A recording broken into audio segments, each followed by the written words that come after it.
Hey, I'm Jonathan Tabler, and today we're going to get back to making sourdough bread.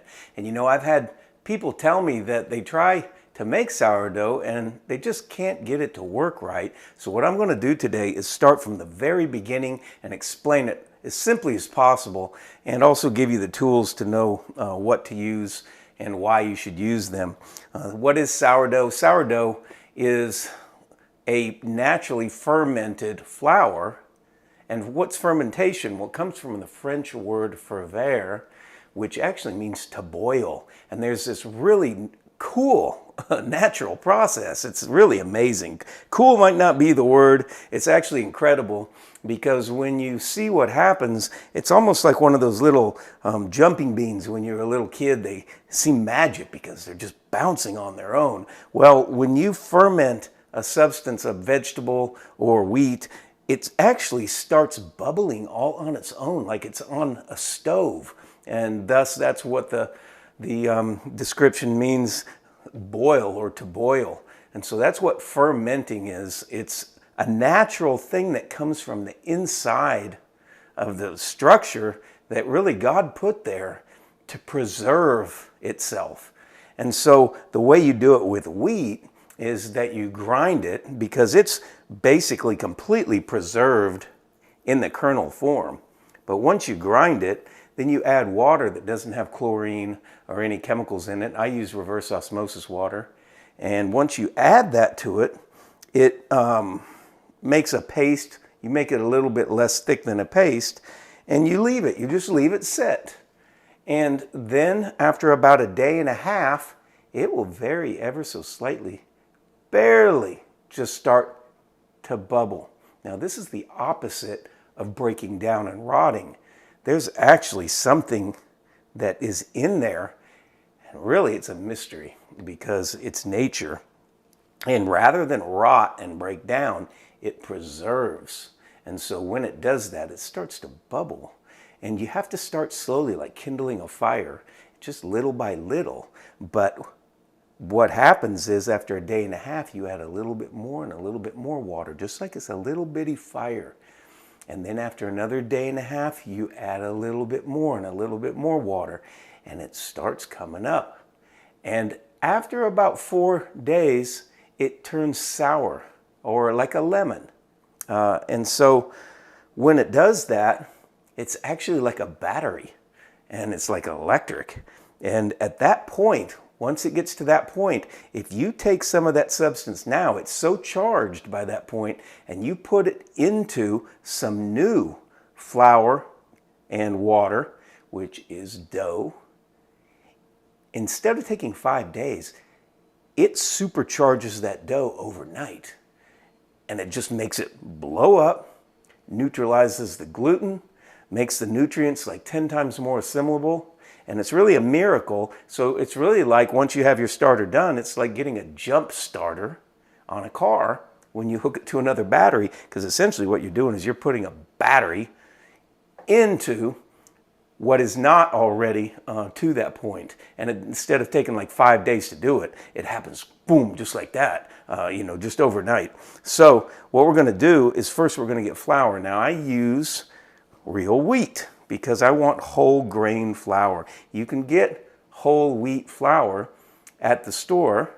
The only thing is, it may have been ground a month ago. There'll be a date on it. You want to get the freshest you can, but they put it in paper sacks, which really make it more perishable, because oxygen can permeate that. And it is perishable once it's ground.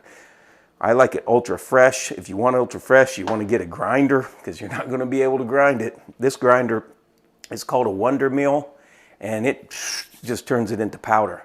And so that's the freshest that you can get for flour. You can look online and order the wheat.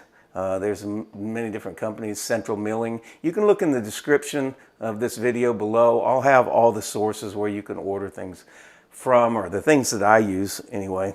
And so you can get flour in the store. You can use white flour, but white flour is really a non-food. You don't want to really use that if you're doing this for nutrition and health, which is what fermentation does, is makes the nutrients assimilable. The only way they ever get flour white is to use chemicals and things that are totally unnatural, because wheat, when you grind it, is not white.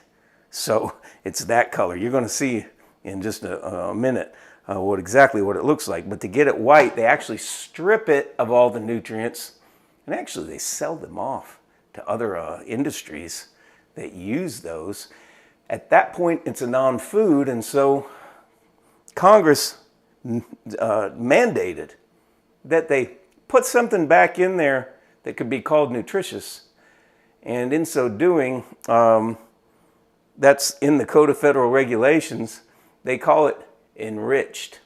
But the things that they put back in there, they actually get, like the B vitamins, they can get them from the petroleum industry. So it's not at all what the natural form is. All this toying with nature is not good. And so that's how you get white flour. You mess around with nature and strip it of everything, and then they're not allowed to sell it, so they have to put so-called nutrients back in that satisfy the law, but they really don't satisfy the body at all. And so people then wonder why they're sick and getting all sorts of things, because food has been turned into non-food. All the nutrition and value to the body has been taken out of it. So I use the whole wheat. I'm going to make the flour, which is ground wheat. Then I'm going to put water in it, and it's going to turn into a batter. And you're going to see this over time. So let's do this first. You really don't need to measure stuff. A lot of the directions for making sourdough online are completely difficult and hard to understand. And so I'm going to make this really simple. Wheat grinder. Then we turn it on. It's going to sound like a vacuum cleaner. It slows down because that's the resistance of the wheat and the blade. And so it's just going through, being ground, and it's going to be a powder. That's really probably all I need right now, but I'm going to make a little bit extra and then I'll use it later. It smells so good though. When you smell how flour really smells, when you smell wheat being ground, the smell of the grain is really great. And so as it slows down, or as it gets to the end, it's going to speed back up right there. Just a little more. And that means it's done. So now we have, you don't really want to open it up too early because you get powder all over your place and you'll be cleaning up. You can tell I learned that one the hard way. One time. We'll learn that one twice. So there you go. Now that's just powder. And that machine has a setting where you can make it finer or smoother. And then what you can do is, if you want to, you can strain out the bran, which is the grittier parts of it. And that leaves fine flour. It's still had nothing done to it, but you can make pastries and things with that. I'm using all of it because the bran has plenty of vitamins. So you can use anything to make starter. There's a small mason jar. You know, wine was originally made in the same way. No inoculation of yeast or chemicals or anything. It was totally 100% natural, just like this. So if you want, you could use a wine glass to make it in. But I'm not going to do that right now, but it does not matter what you use. I wanted you to be able to see through it. So all I'm really going to do is just take a spoonful, 1, 2 big heaping spoonfuls. Doesn't really matter how many spoonfuls. You want to put about that much in the cup. Okay? That's it. So if we were starting a fire, we just put a little bit of kindling there. And so then we're going to take reverse osmosis water, purified water, not chlorine, nothing in it. This living process cannot be poisoned and made to stop, so you have to use pure water, which only makes sense. Common sense. All this is common sense, except the part that's hard to understand or know about is the same as like electricity. We all know that it works. We see that it works. It's really hard to define how it happens and where it comes from, really. These are natural properties, and this fermentation is the same. So now I'm going to put water in. Doesn't matter really how much. You don't want, you'll see, you don't, right now it's just a thick glob. It doesn't really matter if you put a little too much or make a mess, spill it all over yourself. Have it on the floor, be on your hands and knees cleaning up the floor. But really, that's really fine. You can leave it just like that. Just mix it up so that you don't have globs of dry flour in there. And honestly, it smells really good. If you've never smelled fresh flour before, you're going to be really surprised when you get a grinder and a 50-pound bag of wheat and you do it. But like I said, you can go to the store and buy 100% whole wheat flour. If it doesn't say that, 100% whole wheat, and it just says wheat flour or anything like that, it's not going to be all of the parts of the kernel. So that's it. That is making starter. You can put a lid on it lightly. Leave it just slightly open. Air can escape there, and just set it out. Set it on the counter. And what we're going to do is come back in about a day and a half and add about 3 spoonfuls more and a little more water and stir it. And then it's going to really start happening. It'll be about 3 days. And then we'll come back in another day and a half. And on the third time, right after that, you're going to have your starter. It won't go bad. You don't have to so-called feed it at all. You don't have to discard any of it, any of those things at all. The part you maybe would discard is if it gets a little funky on the top, because where the oxygen gets to it, it's just like cheese or anything. It can get like a little film. You can just scrape that like that much off of it. You don't have to though, because what happens in the bulk of it is so strong. The sour part is the part that is the protection and wards off anything that's pathogenic or could break it down. It's so overcoming for the entire part that a little bit on the top of anything the oxygen allowed to try to essentially come against it and do that, it wards it completely off. And so the feeding part of it that people do, that's just replenishing what you use.